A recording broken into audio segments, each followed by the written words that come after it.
राजकीय, सामाजिक, आध्यात्मिक, शैक्षणिक, शेतीविषयक बातम्यांसाठी संघर्ष न्यूज, लढा बहुजनांच्या हक्कासाठी। नमस्कार मित्रांनो, आपण बघत असाल आज आम्ही नवी मुंबईमध्ये आहोत। हे मुंबई पुण्याचं हायवे आहे। नेरूळ या ठिकाणी आम्ही आहोत आणि जुईनगर स्टेशन आहे बाजूलाच। आज दृश्य तुम्ही बघत असाल, या दृश्यामध्ये एक कुटुंब आहे। हे कुटुंब पुण्यापासून मंत्रालयाकडे निघाले आहेत। अगदी पायी चालत या ठिकाणी जाताना आपल्याला दिसतंय आणि त्यांच्या गळ्यामध्ये जे आहे बोर्ड लावलेले आहेत। मुख्यमंत्री साहेब बाबासाहेबांनी दलितांसाठी 14 तळे खुले केले आणि प्रशासनाने 6 महिने दलित कुटुंबाला पाण्यापासून वंचित केले। हा लहान बालक आहे, याच्या गळ्यामध्ये हा एक बोर्ड आहे आणि दुसरीकडे एक मुलगी पण आहे, लहान मुली आहे। मुख्यमंत्री साहेबांना बोलते की 98 वर्षानंतर पुन्हा एकदा दलित कुटुंबांचा पाण्यासाठी संघर्ष करावा लागतो। आणि त्याचबरोबर आणखीन एक मुलगी आहे इकडे। मुख्यमंत्री साहेब मला घरात घुसून मारहाण केली आहे, कारवाई नावाखाली जाळीच्या गाडीत नेलेले आहेत। नक्की कोणाला नेलेले आहेत ते सुद्धा आपल्याला त्यांच्याशी बोलावं लागणार आहे। आणि मुख्यमंत्री साहेब तुमची तक्रार घेतो म्हणून पोलीस स्टेशन बुकून घेतले व रात्री 12 वाजेपर्यंत थांबवलंय, असं त्यांच्या गळ्यामध्ये बोर्ड आहे। आणि प्रचंड संताप आणि वेदना देणारी हे प्रश्न घेऊन आज मुख्यमंत्र्यांकडे जाताना आपल्याला दिसतंय। आणखीन एक बोर्ड आहे मित्रांनो, तुम्हाला मी दाखवू इच्छितो। मुख्यमंत्री साहेब श्रीमंतांच्या आल्या गाड्या, गरिबांची झोपडी मोडा, अशा पद्धतीनं त्यांनी त्याच्यामध्ये लिहिलेलं आहे। नक्की काय विषय आहे काय नाहीये, फक्त घटनास्थळी येताना आम्हाला एवढंच कळालंय की पुण्यापासून मुंबईच्या मंत्रालयाकडे मुख्यमंत्र्यांना त्यांची मागणी मागण्यासाठी, त्यांच्यावर झालेल्या अन्यायाला वाचा फोडण्यासाठी, त्या न्याय मागण्यासाठी निघालेले आहेत। नक्की काय आहे काय नाही विषय त्यांच्याशी आपण बोलूयात। ताई, तुम्ही एवढ्या भर उन्हामध्ये कुठून निघालात आणि कुठे निघालात, कशासाठी निघालात, तुमचं नाव सांगा। माझं नाव रेश्मा चव्हाण। मी पिंपरी चिंचवड थेरगाव मधनं निघाले। आम्ही 7 तारखेला या प्रवासाला सुरुवात केलेली आहे। आज 5वा दिवस असेल बहुतेक। तर आम्ही पायी चालत मंत्री साहेबांकडे साकडं घालायला चाललो की आमच्यावर अन्याय असा का, आम्ही काय केलं कुणाचं, आम्ही कुणाचं लुटलं नाही, कुणाचं बिघडलं नाही, काय नाही। आम्ही कष्ट करतो, खातो, सकाळी करतो तेव्हा संध्याकाळी आमची चूल पिटते, आमच्यावर अन्याय का। आणि आम्ही ज्यांच्याकडे अन्याय वाचवणारे जे पोलीस प्रशासन आहे, आम्ही त्यांच्याकडे मदत मागायला जातो, तर त्यांनी मदत करण्यापेक्षा आमच्या संग ह्यो भेदभाव का केला। आमच्याकडून फरच्या पुसून घेतल्या, आमच्या बारक्या बारक्या लेकरांना मारलं, पुरावे नष्ट करण्यासाठी मोबाईल हातातून हिसकाटून घेतला। परत महानगरपालिकेची विषय काय आहे, तुम्हाला कशासाठी मारला आणि तुम्ही कोणावरती गुन्हा दाखल करण्यासाठी पोलीस स्टेशन मध्ये गेले होते? आम्ही गुन्हा दाखल करायसाठी गेलो होतो। तुम्हाला काय विषय झाला होता तुमच्याबरोबर? काहीच विषय आमचा झालेला नव्हता। आमच्या पोरग हे दारात थांबलेलं होतं, तर त्याच्या डोक्यात मारून ते काका काय म्हणले, मागत्या सकाळ होते तापके, रघुनाथ तापके, त्यांनी आणि त्यांच्या मुलांनी असं बोलल्यानंतर ह्या दोघांना घरात घुसून बांबूने मारलं, बस एवढंच कारण होतं। 2 माणसाची कंप्लेंट घेऊन आम्ही ह्याच्यामध्ये गेलो होतो, तर त्याच्यानंतर यांनी ही कंप्लेंट रद्द व्हावी म्हणून काय शिवीगाळ केले, त्याला म्हणले मग काय सकाळ सकाळ तोंड दाखवतो रे, घराने बसता येत नाही का म्हणून। आम्ही म्हणलं की तुम्ही मारलं ठीक आहे, चला मोठ्यात मारलं, तुम्ही आमच्या लेकरांना जी कळत नाही ती भाषा का वापरली, आम्ही आमच्या लेकरांना स्वतः जात शिकवत नाही, तुम्ही आम्हाला असं का बोलले। तर त्याचे पोरग म्हणले की तुम्ही काय लय रुबाब करायला लागले का काय, तुम्ही आम्हाला कसे प्रश्न विचारता, म्हणलं माझ्या बापाला काय, तुझ्या बापाने का उत्तर द्यायचं। असं म्हणल्यानंतर या पुरीला मारहाण केली, बांबूने मारलं तिला। आम्ही ICU मध्ये आमच्या वडील दवाखान्यात होते म्हणून आम्ही ICU मध्ये होतो। आणि आम्ही तर या पुरीला मी सांगितलं की मारलंय तुला, तू जाऊन कंप्लेंट दे म्हणलं, पोलिस येतात, नाही आली पोलिस, उलट हिला बसवून ठेवलं संध्याकाळी 6-7 वाजेपर्यंत आणि नंतर सोडून दिलं। म्हणले मोठ्या लोकांच्या नावाच्या कंप्लेंट घेऊन नाही यायच्या, आपली लायकी आहे का त्यांच्या पुढे फरच्या पुसण्याची, गुन्हा मांडी करण्याची लायकी आहे का त्यांच्या घरी तुमची, तुम्ही त्यांच्या विरोधात तक्रार करायला यायला। निंबाळकर साहेब, पोलीस प्रशासन। आणि मग त्याच्यानंतर जे हे सुरू झालं तर आम्ही वारंवार जायला लागलो, आमची कंप्लेंट घ्या। मग त्यांचा महिना 15 दिवसाला वेगवेगळं काहीतरी काढायचे, काहीतरी योजना महानगरपालिकेला हाताशी धरून काढायची आणि यायचे आमच्याकडे, काहीतरी योजना काढायची. आमच्या जागेत आम्हाला काही करायचंच नाही तर तुम्ही का बळजबरी टाकता आम्हाला? आम्हाला पाहिजे असेल तर पुढे आम्ही करू ना, आम्ही सांगेन ना आम्हाला काय करायचं ते. ह्यांच्याच मनात सगळं पोतांड रचलेलं आहे, त्यांच्या मनाचं सगळं पोतांड रचलेलं आहे जे काय असेल ते, आणि सगळे पुरावे दिलेत. आणि 6 महिन्यापूर्वी तर त्यांनी आमच्या जागेतलं टॉयलेट पाडलं. आज आमचं महिला कुटुंब आहे, आम्ही कुठं शौचला जाणार? सार्वजनिक शौचालय बी नाहीयेत आता कुठं तरी क्वचित एखाद्या स्टँडवर मिळालं तर मिळतं, नाहीतर घरोघरी शौचालय झालंय लोकांचं. आणि यांनी आमचं शौचालय पाडलं. आम्हाला काही न देता आम्हाला एक हे पाठवण्यात आलं, फक्त काय म्हणतात त्याचं नाव, नोटीस नाही. आम्हाला नोटीस आल्याच नाही त्यांच्या, डायरेक्ट काय म्हणतात त्याचं नाव, सुनावणी. डायरेक्ट आम्हाला सुनावणी अर्ज दिला की तुम्ही ह्या तारखेला या, तुमची सुनावणी आहे.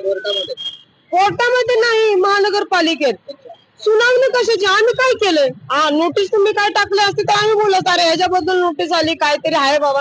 डायरेक्ट सुनावणी म्हणजे काय? आम्ही काय कुणाला मारलंय, काय केलंय? डायरेक्ट सुनावणी कशी काय? पण त्या दिवशी आम्ही जाणार होतो, पण असं झालं की आमचा चुलत भाऊ वारला, त्याच्यामुळे आम्ही त्या दिवशी जाऊ शकलो नाही. त्यामुळे आम्ही जाऊ शकलो नाही. आणि जाऊ शकलो नाही की त्यांनी 5 ते 6 दिवसांनी डायरेक्ट अतिक्रमण केलं. अतिक्रमण असं केलं की आम्ही आमच्या ह्या लोकांना त्रास द्यायला लागल्यानंतर आम्ही तिथे कॅमेरा बसवून घेतला आमच्या ह्याच्यावर, की आम्ही नसताना लेकरांना मारलं, हाणलं, काय केलं तर कॅमेरा बसवून घेतला. महानगरपालिकेने त्या कॅमेऱ्यावर आधी फडकं टाकलं, त्याची वायर कापली आणि त्याच्यानंतर कारवाईला सुरुवात केली. कारवाईचा व्हिडिओ हा मुलगा काढत होता. कारवाईचा व्हिडिओ काढत होता तर पोलीस प्रशासनाच्या अधिकाऱ्यांनी त्याला मारलं. त्यांचं नाव नाही माहिती, त्यांचा फोटो होता आमच्याकडे. काय ते सगळं त्यांनी जेवढं केलं ना आमच्यासोबत, सगळं आमच्याकडे पुरावे होते. परंतु हा संपूर्ण विषय तुमच्या बरोबर घडल्यानंतर आज तुम्ही मुंबईकडे मुख्यमंत्री साहेबांना भेटण्यासाठी तुम्ही निघालेला आहात. तुम्ही ज्या ठिकाणी राहता तिकडे कुठले कार्यकर्ते, आंबेडकरी चळवळीतले एखाद्या व्यक्ती तुम्हाला मदत करण्यासाठी आले नाही का, किंवा तुम्ही त्यांच्यापर्यंत पोहोचलेले नाहीये का? आमचा निरोप तिथून कसलाच बाहेर पडू दिला नाही कोणी, त्या लोकांनी. आम्ही एका प्रतिष्ठित इथून निघताना एका प्रतिष्ठित न्यूज चॅनल वाल्यांना आम्ही आमचं सगळं सांगितलं होतं. त्यांनी आमची न्यूज घेतली होती आणि त्यांनी आमच्याकडून लेटरही घेतलं होतं. पण ज्या वेळेस ह्या माणसांची नावं उघडकीस आली, आमचा न्यूजवाला पण गायब झाला, आमची न्यूज बी गायब झाली, सगळंच गायब झालं. मग आम्ही जसं निघालोय तसं कुणालाच माहिती नाहीये की आम्ही तिथून निघालोय म्हणून. आता तुम्ही बोलताय की तुम्हाला पोलीस स्टेशन मध्ये तक्रार येते म्हणून पोलीस चौकी जे आहे ते पुसून घेतलंय माझ्याकडनं, पुसून घेतली माझ्याकडनं पोलीस चौकी. कोणी होते ते? गायकवाड सर, रावते सर होते. रावते सर. किती वाजता? रात्री 11:30-12 वाजता. तरी पण तक्रार घेतली नाही घेतली. कुठली पोलीस चौकी? काळेवाडी पोलीस चौकी. काळेवाडी पोलीस चौकी. आज तुम्ही इकडे मुंबईसाठी निघालेला मुख्यमंत्र्यांना भेटण्यासाठी, तुम्ही स्वतःहून निघालात की कोणी तुम्हाला पाठवलेलं आहे? आता आम्ही सगळ्या देवाच्या पाया पडलोय, कुठला देव आम्हाला पावला नाही. मग आमचा फक्त संविधानावर विश्वास आहे. आम्ही संविधानाच्या आणि आमच्या सत्याच्या जोरावर आम्ही तिथं चाललो. आम्हाला कुणी सांगितलं नाही, कुणी काय नाही, कुणी पाठवलं नाही. हे मी माझ्या फॅमिलीचं रक्षण नाही करू शकत तर मी कुणाचं रक्षण नाही करू शकत. आणि मी जर महिला आहे, काय मी जर एका पुरुषाला जन्म देऊ शकते तर असले 10 पुरुष आले तरी पण मी त्यांना देणार नाही.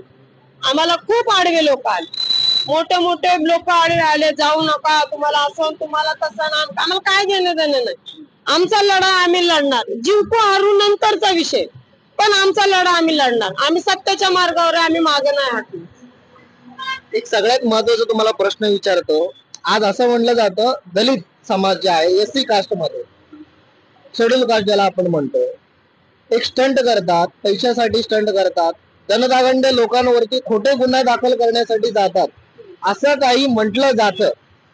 यामध्ये तुमचं काही तथ्य आहे का? काय सांगणार आहे या संदर्भात तुम्ही? आमच्या ह्याच्यात काही तथ्य नाही. आम्ही जात पात असलं मानत नाही. आम्ही अजून आमची कुठली जात आहे हे लोकांना माहिती नाही. काय आम्ही तसले काही स्टंट करत नाही आणि आम्हाला स्टंट करायची गरज नाहीये. आम्ही आहे ते आहे, जे आहे ते आहे. आम्ही अभिमानाने सांगतो. तुम्हाला वाईट वाटतं, तुम्हाला बोलू वाटलं बोला, नाहीतर बोलू नका. आम्हाला काही घेणं देणं नाही त्याच्याशी. आमचं शौचालय का पाडलं, आमच्या इज्जतीला का हात घातला, आमचं काय म्हणलं, आमची एक साधी कंप्लेंट होती. म्हणजे ह्यांना वेगळंच करायचं होतं, ह्यांना हे सगळं जागेचं पोतांड रचायचं होतं, आमची जागा लुबडायची होती. म्हणून त्यांनी डायरेक्ट आमच्या जातीवर आग. कुणाला एक तुझ्या आईहून शिवी दिली म्हणून लोकांना राग येत नाही, इग्नोर करतं माणूस. बापाहून दिली तरी इग्नोर करतं. पण ज्या माणसाचं रक्त खवळतं, जेव्हा त्याच्या जातीला हात घालतो तेव्हा रक्त खवळतं. आणि त्यांनी तोच स्टंट आमच्या सोबत केला.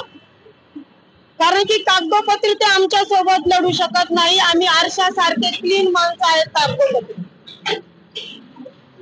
पण एवढ्या लहान मुलांना तुम्ही एवढ्या मोठ्या हवेवरून घेऊन चाललेला आहात न्याय मागण्यासाठी. एखादा अपघात घडला तुमच्या बरोबर, काय काय म्हणजे आमच्या सोबत अपघात कधीच घडणार नाही. केलं तर ह्या लोकांकडनं जाणून बुजून या गोष्टी होणार. कारण की आज आम्ही लढा देतोय की पोलीस प्रशासन, महानगरपालिका आणि हे जे गाव गुंड म्हणून येत आहेत, गावकरी म्हणून काय म्हणून येत आहेत. आता 50 वर्ष राहतो म्हणजे आम्ही बी गावकरीच आहे काय. पण जर धोका झाला तर आम्हाला फक्त ह्याच लोकांकडनं होणार. जी गैर अर्जदार आहेत त्यांच्याकडनंच होणार आहे. कारण की त्यांचे लय मोठे मोठे कॉन्टॅक्ट आहेत. आज संपूर्ण महाराष्ट्रामध्ये संपूर्ण वंचित घटकांसाठी प्रकाश तथा बाळासाहेब आंबेडकर काम करत आहेत. वंचित बहुजन आघाडी त्यांची संपूर्ण महाराष्ट्रामध्ये काम करत आहे. त्यांच्याकडे तुम्ही गेलेला आहात का, किंवा त्यांचे कुठले कार्यकर्ते तुमच्याशी कनेक्टिव्हिटी झालेत का, त्यांच्याशी काय संपर्क साधले? आम्ही कुणाकडे गेलो नाही. आता जे आम्हाला रस्त्याने जेवढे कार्यकर्ते भेटले, आम्हाला जेवढं कुणी पाणी, कुणी खायला, कुणी काय दिलं, आमचं एवढंच कॉन्टॅक्ट झालं. याच्यात कुणाचं काही राजकीय माणसाचा किंवा कुणाचा काही हात नाही. आमची वैयक्तिक लढा आहे, आम्ही लढायला चाललो. म्हणजे तुम्हाला याच्यामध्ये एखाद्या आंबेडकरी चळवळीतला व्यक्ती जर तुमच्या न्यायासाठी पुढे येत असेल तर तुम्हाला नकोय असं नाही. आमच्या सोबत ज्याला चालायचं आमच्या सत्याच्या लढाईमध्ये त्यांनी बाहेर खोला. आमच्या बहिणींची आबरू या लोकांनी नुसत्या डोळ्यांनी लुटली. आमची जर आबरू झाकता येत असेल तर ज्या आपण ह्याच नाही, प्रत्येक समाजाचा माणूस, कुठला बी समाजाचा माणूस, आमची जर ज्याला इज्जत झाकता येईल त्यांनी खुल्या मनाने आमच्या सोबत या. आमचं कुणाला बंधन नाही. बाळासाहेब आंबेडकरांना काय सांगणार आहात जर ते बघत असतील तर? आम्ही एवढं सांगू की आज तुमची लेकरांना त्यांनी पाण्यासाठी दारोदारी हिंडायला लावलं. आज आम्ही निघाले फक्त बाबांच्या संविधानाच्या जीवावर निघाले. मी कुणाच्या जीवावर नाही निघाले. म्हणजे माझ्या बापाचं संविधान जवळ जिवंत आहे त्यावर मी लढत राहणार. आणि कुणी माझ्या सोबत येऊ नाही येऊ, माझा लढा चालू राहणार. मी सत्य आहे, माझं संविधान सत्य आहे, माझं संविधान जिवंत आहे.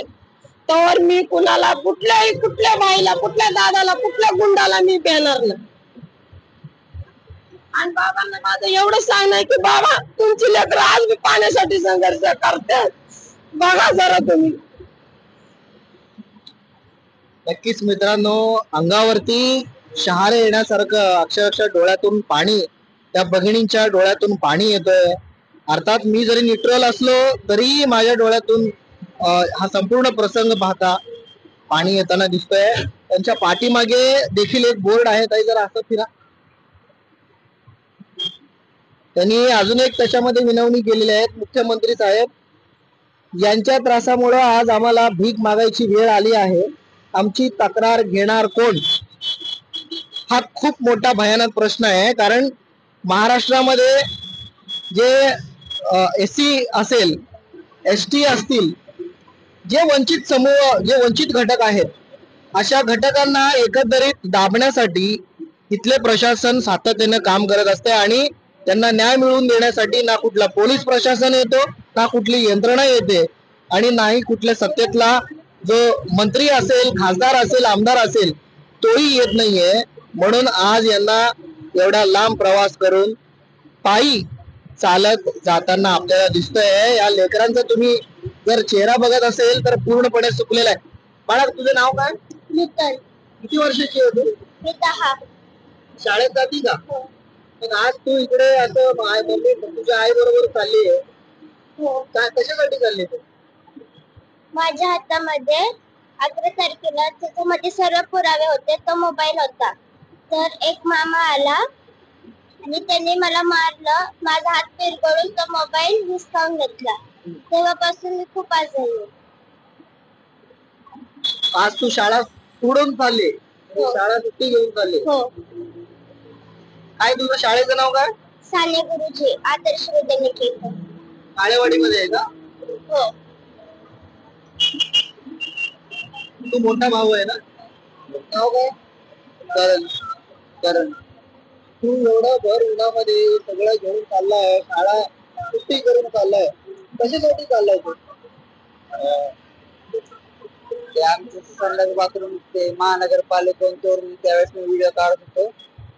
तर ते व्हिडिओ बंद कर म्हणून पोलिसांनी मला आणलं होतं. तुलाच मारलंय का? कुठं मारलेलं? तिथं गालला. पोलीस स्टेशन मध्ये बघा, तिथं आम्ही एक तुम्ही बघत असाल, एक 10 मिनिटं आम्ही थांबलो. हा जो धूळ आहे, पॉल्युशन जे आहे, ते पॉल्युशन त्रास होत नाही आम्हाला. आणि भर हवेनी हे लोक चाललेले आहेत. त्यांचे अंग बघा, किती दिवस ते लोक चालत चाललेले आहेत. आणि तिकडे जात असताना त्यांच्या अंगावर धूळही तेवढंच पडतो आणि त्यांना कुठलीही सुख सुविधा नाहीये. तुमचं नाव काय आहे? रतन नवगिरे. काय काय? रतन नवगिरे. कुठे तुम्ही कोण लागता? त्यांचे बहीण आहे. कशासाठी चाललात एवढा भर उन्हामध्ये? एवढा थंडी आहे, रात्रीचं भयंकर थंडी असताना तुम्ही चाललात काय? आमची कंप्लेंट कुठं घेतली नाही, कुठलीच पोलीस चौकीने दाद दिली नाही आणि आम्ही कंप्लेंट देऊ नये म्हणून आमच्यावरती कार सुद्धा घालण्याचा प्रयत्न केला गेला. पण तुम्ही स्थानिक ठिकाणीच तुमच्या इकडचे कुठल्या तरी एखाद्या आंबेडकरी चळवळीतल्या एखाद्या नेत्यांना वगैरे का भेटलं नाहीये? जर पोलीस प्रशासनच आपली दखल घेत नाही, जिथं आपण एखाद्या आमदाराविरोधात जरी कंप्लेंट द्यायला गेलो किंवा प्रधानमंत्री विरोधात जरी कंप्लेंट द्यायला गेलो, भला खोटी घेऊ द्या, तरी त्यांचं काम आहे कंप्लेंट घ्यायचं. हे काम पोलिसांना दिलेलं आहे. तर पोलीस प्रशासनच जर काय करू शकत नाही, तर आपण कोणाची मदत घ्यायची? प्रचंड वेदनादायी हा संपूर्ण घटना. मला वाटतं की ह्या महिन्याभरामध्ये हा पहिलीच मी बातमी देतोय की एवढं भयंकर असं की पाण्यासाठी संघर्ष करून त्यांची तक्रार पोलिसांनी घेतलं जात नाहीये आणि त्यांना उलट त्यांनाच मारहाण केलं जातं. एक महिलेला पोलीस चौकीमध्ये पोलीस स्टेशन जे आहे साफसफाई करण्यासाठी लावण्यात येतं आणि पोलीस स्टेशन साफसफाई केल्यानंतर तुमची तक्रार घेतली जाईल असंही बोललं जातं आणि नंतर तक्रार घेतली जात नाही. त्या लहान जे मुलं आहेत त्या मुलांना देखील मारण्यात येतं आणि मग त्यांना नाईलाज असतो मुंबईकडे मंत्रालयाकडे जावं लागतं केवळ आणि केवळ न्याय मागण्यासाठी. मित्रांनो, हा व्हिडिओ अजिबात थांबू नका, जास्तीत जास्त शेअर करा, जेणेकरून आज संपूर्ण इथले भ्रष्ट नेते असतील, इथले जे सरकार आहे, हे सरकारला कान उघडं करणं खूप गरजेचं आहे. आज मगाशी ते ताई म्हणाल्या की त्यांचे वेगवेगळ्या चॅनलवाल्यांनी त्यांचे मुद्दा उचलले होते, परंतु ते मुद्दा संपूर्ण त्यांनी मांडणी मांडल्यानंतर देखील ते मुद्दा त्यांनी मीडियामध्ये दाखवलं नाहीये, ते लपून ठेवलं. म्हणूनच आम्ही गर्जना महाराष्ट्राची आवाज, वंचितांचा, अशा वंचितांचा आवाज उचलण्यासाठी आपला चॅनल नेहमी सातत्याने काम करणार आहे. त्याचबरोबर संघर्ष न्यूज देखील आहे. संघर्ष आणि वंचित हे दोन्ही एकंदरीत या महाराष्ट्रामध्ये वंचितांना न्याय मिळवून देण्यासाठी काम करत आहे. तुम्हाला काय वाटतं? तुमची प्रतिक्रिया नक्की नोंदवायला अजिबात विसरू नका आणि लाईक, शेअर, कमेंट करा. बहुजनवादी आंबेडकरवादी पत्रकारितेला मोठं प्रोत्साहन द्या, बळ मिळेल. एवढंच बोलतो, इथेच थांबतो. तुर्तास धन्यवाद.